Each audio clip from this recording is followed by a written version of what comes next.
Essa história que vou contar para vocês agora, eu li sendo contada por Jerapotamirim, uma indígena do povo Guarani-Bibiá. E ela começa com uma velha anta, mas uma velha anta que estava grávida. Mas apesar de carregar a vida no seu ventre, ela já estava muito perto de ter que se despedir da sua própria vida. Ela sabia que ela não ia ter como ensinar ao seu filho ou filha, anta, todos os caminhos da mata, nem os frutos e as raízes que ela poderia comer, muito menos as estratégias para enganar a poderosa onça. Então, ela decidiu apelar para os espíritos da mata. Guiem meu bebê assim que eu me for. E cuidem dela por mim.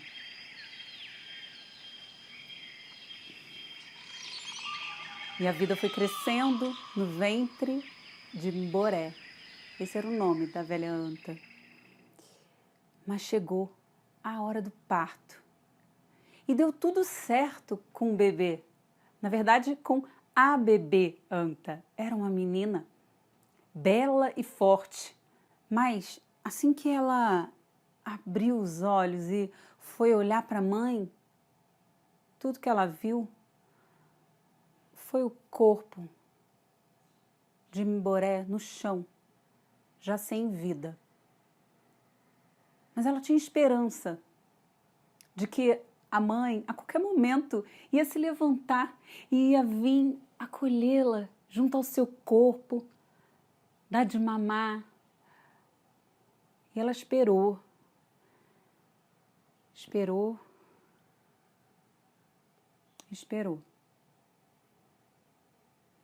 Mas nada. Então ela entendeu que ela tinha que seguir o seu caminho, sozinha. Saiu lentamente andando, mas ficava dando voltas e não tinha coragem de experimentar nada da mata, pois não sabia se faria bem ou mal.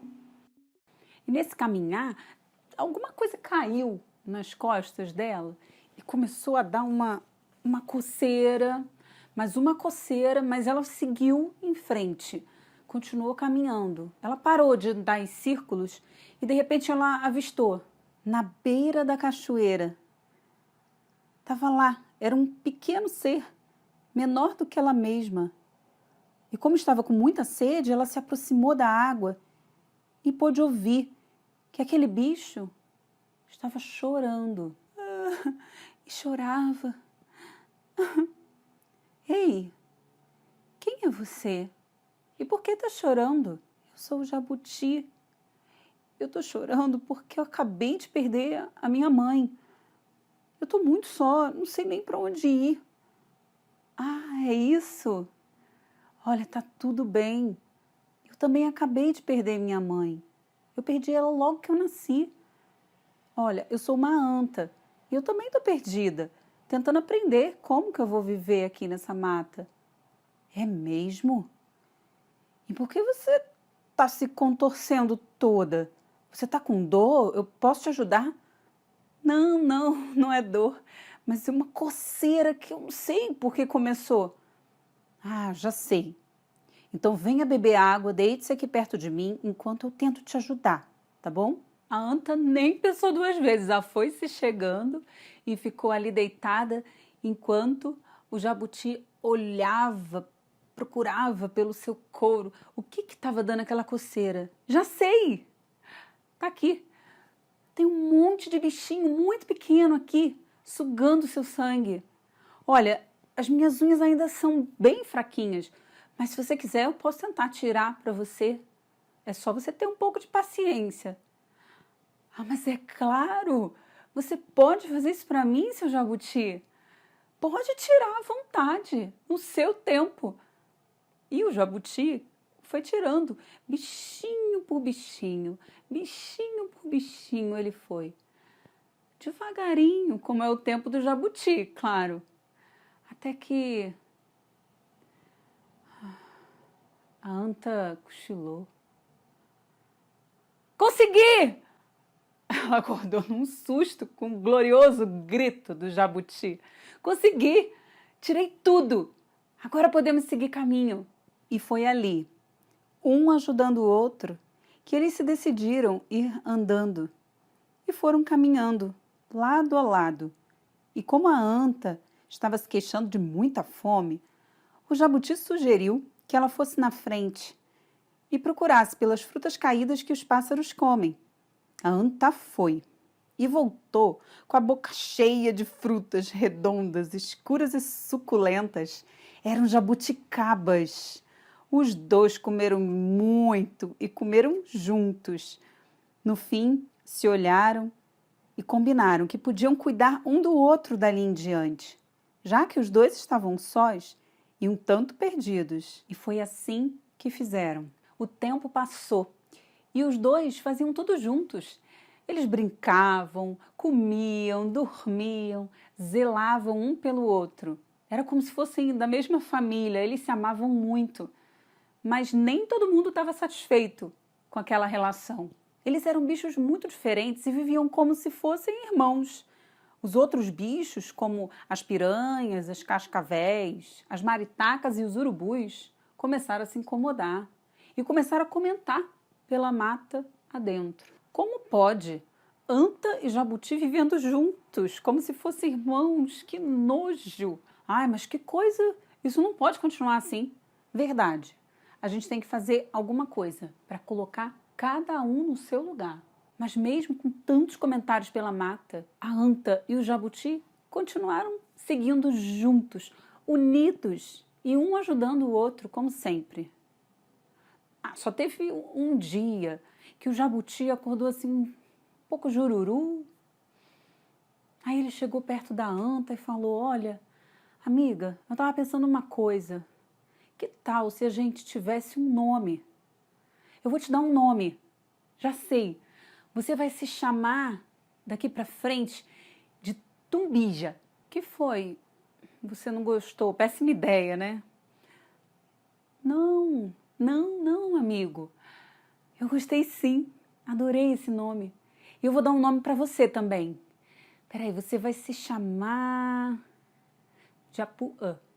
E assim, os dois ficaram contentes de novo e começaram daquele dia em diante a se chamar de Tumbija e Japuã. O tempo passou mais uma vez e muitas aventuras esses dois viveram juntos. Mas certo dia algo mudou. Algo que o urubu-rei e a maritaca tinham dito um dia para eles. Aquilo ficou martelando na cabeça dos dois. Quando, afinal, eles iam parar de teimar em andar juntos e finalmente procurar os seus próprios parentes para ter filhotes? Afinal, era a lei da floresta, cada qual seguindo o seu destino natural. Aquilo tinha que acabar, ou era a harmonia da floresta que eles iam quebrar. Tumbija e Japuã ficaram uns dias pensativos, mas o tempo seguiu e eles seguiram em frente com sua amizade da mesma forma, pois precisavam um do outro e queriam muito cuidar um do outro. Então ignoraram tudo aquilo e seguiram em frente. Mas não tem como conter as águas dos rios, as ondas do mar, o vento nas folhas. E assim, de repente, o tempo passou e certo dia um sentimento estranho começou a surgir.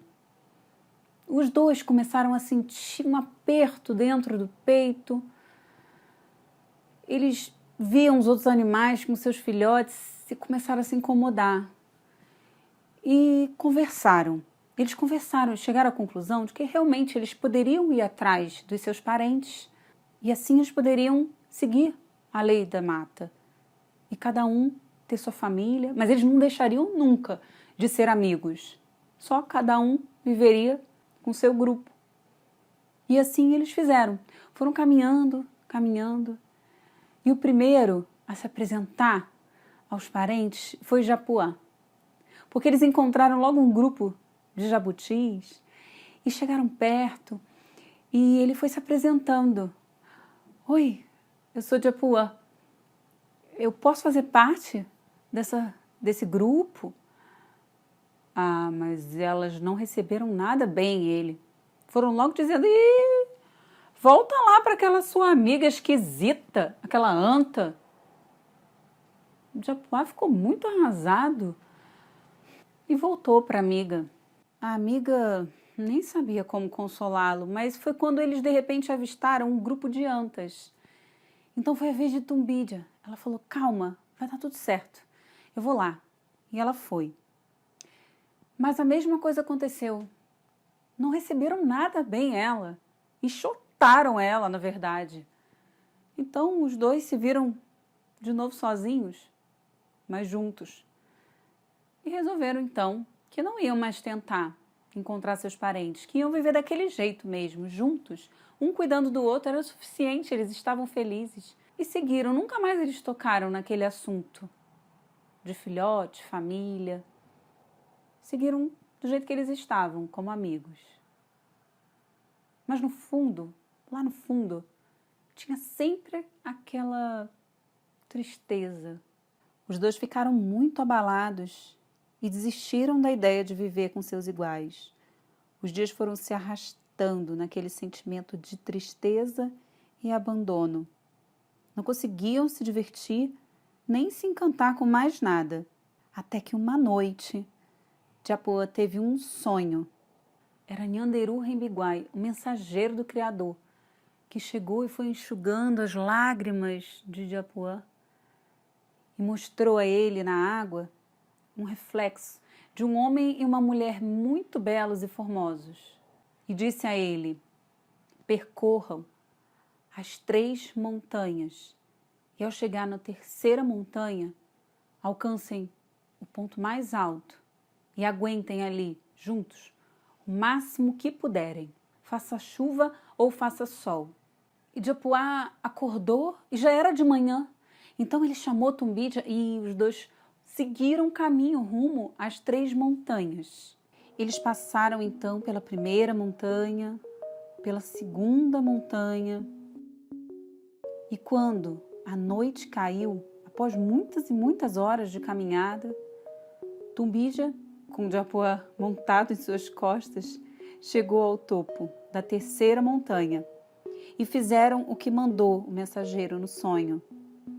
Ficaram juntos ali, esperando sem saber o que exatamente, mas ficaram. E olha que na madrugada uma garoa fina cobriu os dois, que agora estavam bem grudados um no outro, buscando se aquecer. Mas as gotas engrossaram, o frio se intensificou e caiu granizo, e ventava muito.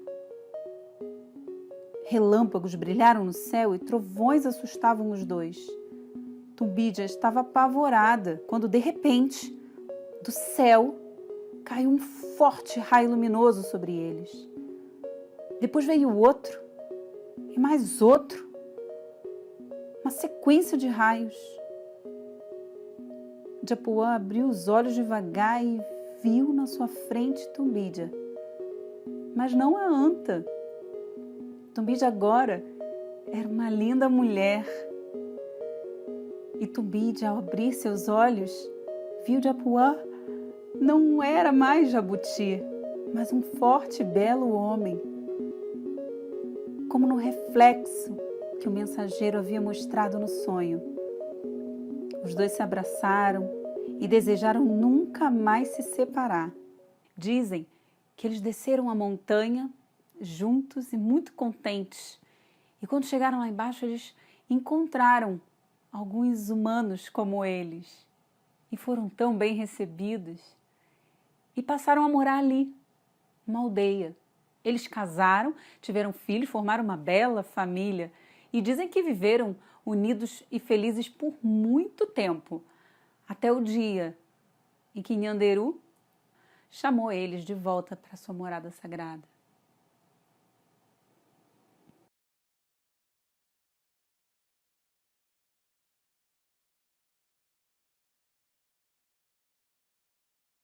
Essa história que eu acabei de contar para vocês, como eu disse, eu conheci através de uma leitura de um texto de uma autora indígena chamada Diraputã Mirim.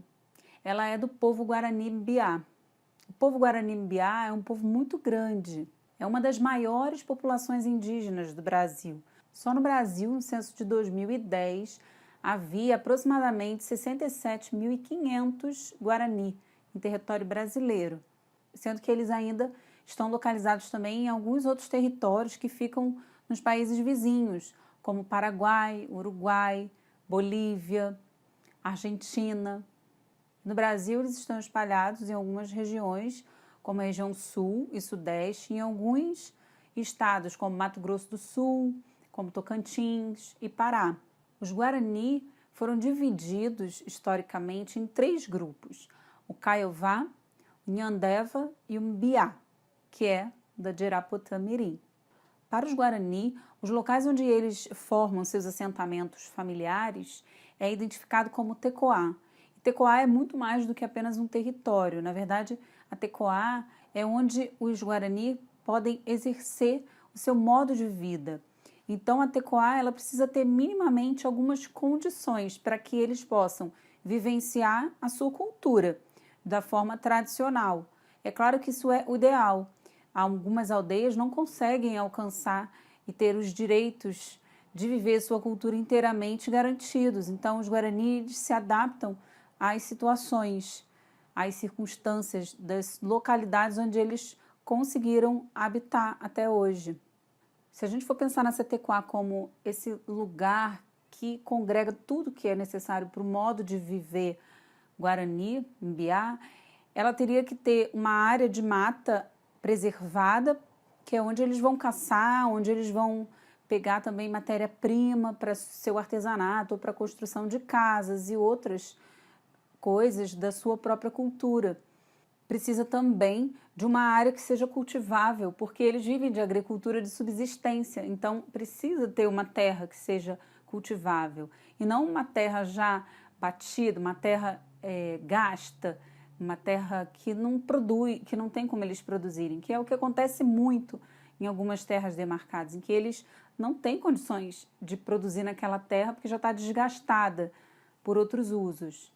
Então eles precisam manter uma área de agricultura de subsistência e, além disso, claro, precisa de um espaço, que é o espaço sociocultural e político dessa aldeia, que é onde ficam as moradias e onde ficaria a casa de reza, que se chama Opã. A casa de reza é o centro dessa aldeia. Não existe uma aldeia se não existir a Opã, que é a casa de reza, que é muito mais do que uma simples casa. Ela é onde são feitas as cerimônias e é onde é passado todo o conhecimento através da oralidade para as crianças, as histórias são passadas para as crianças e assim a cultura vai se mantendo viva ao longo dos anos. O modo de fazer a reza dos Guarani é sempre muito cheio de cantos, danças, há também discursos, então isso tudo acontece dentro da casa de reza, da Opã.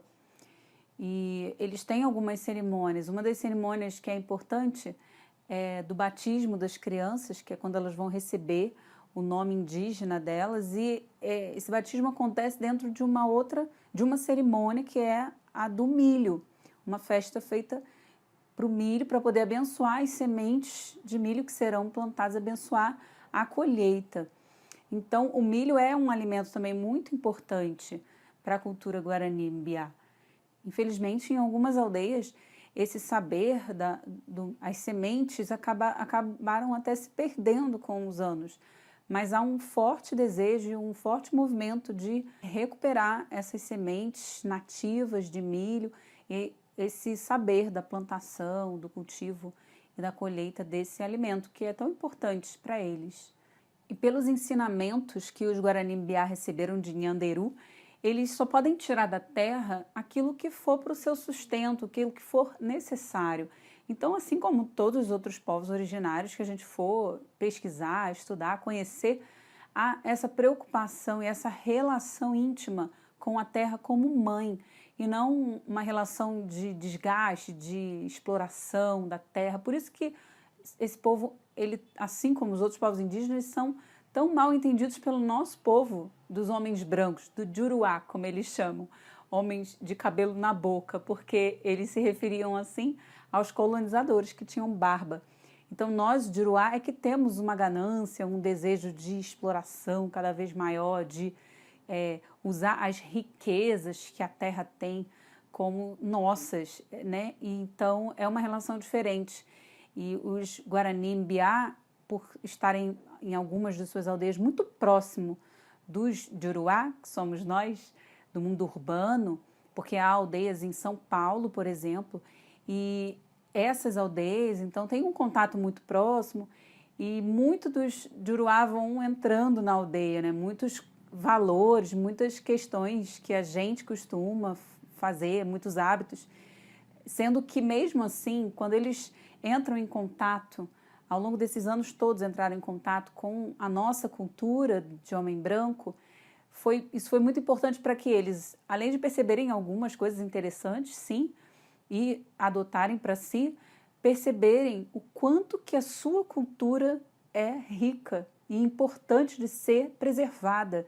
Então isso é muito interessante, como que a partir desse contato e a partir de tantas lutas e tanta busca por manter seus direitos garantidos pela terra, pela Tecoá, esses indígenas acabaram ganhando até força para manter viva a sua cultura, para buscar fortalecer as suas tradições, recuperar as perdidas, porque pelo contato conosco, com o Juruá, e toda essa luta pela terra, a dificuldade que é para conseguir ter as condições mínimas que eu falei da Tecoá, muitas vezes eles não conseguem viver e vão perdendo algumas coisas da tradição.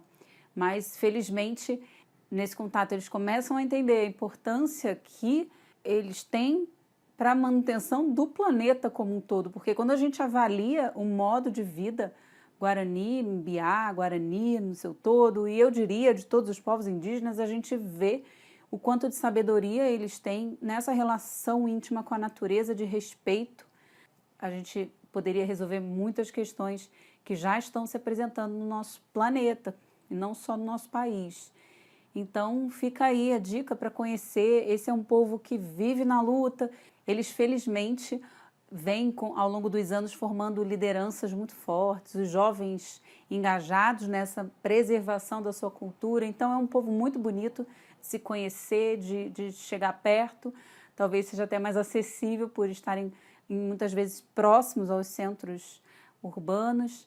Então fica a dica também das histórias desse povo, que são belíssimas. E aí eu vou deixar aqui a história que eu peguei da Dirapotamirim. É só uma das histórias desse livro, eu vou indicar para vocês agora o livro, mas queria deixar aqui claro de que isso tudo que eu falei também sobre o povo Guarani é muito pouco. Então vamos pesquisar, vamos conhecer mais, para que a gente possa se tornar aliados, amigos de todos esses povos indígenas, os nossos povos originários. E eles são tão diferentes, mesmo dentro de uma mesma etnia, que é muito interessante conhecer, porque dependendo do lugar onde eles se localizam, eles não conseguem, às vezes, ter toda a tradição mantida, mas eles se adaptam, adequam e conseguem criar muita riqueza com isso, muita beleza cultural. Então vale muito a pena conhecer e compreender que há diferenças, sim, e que não está tudo no mesmo caldeirão, não é o mesmo caldo, e que é muito variado, muito gostoso também de entrar em contato e de aprender. Então eu vou mostrar para vocês agora o livro. É esse aqui, uma antologia de literatura indígena. Ele é organizado e ilustrado por Maurício Negro. É um livro belíssimo, tem umas ilustrações muito bonitas. Essa história que eu contei para vocês, que é Os Raios Luminosos, tem a ilustração aqui do Maurício Negro. São lindas e revelam também um pouco das culturas, tem os grafismos. Então é muito interessante o livro, porque também não é só do Guarani, não. Essa história é Guarani-Mbiá, mas eles têm histórias de vários povos indígenas, alguns que a gente nunca ouviu falar. Cada história começa com a história, depois a gente tem um texto sobre o povo, da onde vem aquela história, um glossário com as palavras, porque eles fizeram questão de colocar ao longo do texto algumas palavras que são né, do povo mesmo, e tem uma descrição também do autor. Então a gente fica conhecendo, são autores indígenas, então é uma fonte riquíssima, é uma fonte originária, eu diria. Então eu sou apaixonada nesse livro e recomendo fortemente, vale muito a pena, e que assim, através dessas histórias, através dessa pesquisa sobre os povos, a gente possa cada vez mais amá-los, respeitá-los, torná-los amigos, e que a gente possa também transformar um pouco a nossa vida, a nossa forma de ver, nossa presença aqui nesse mundo.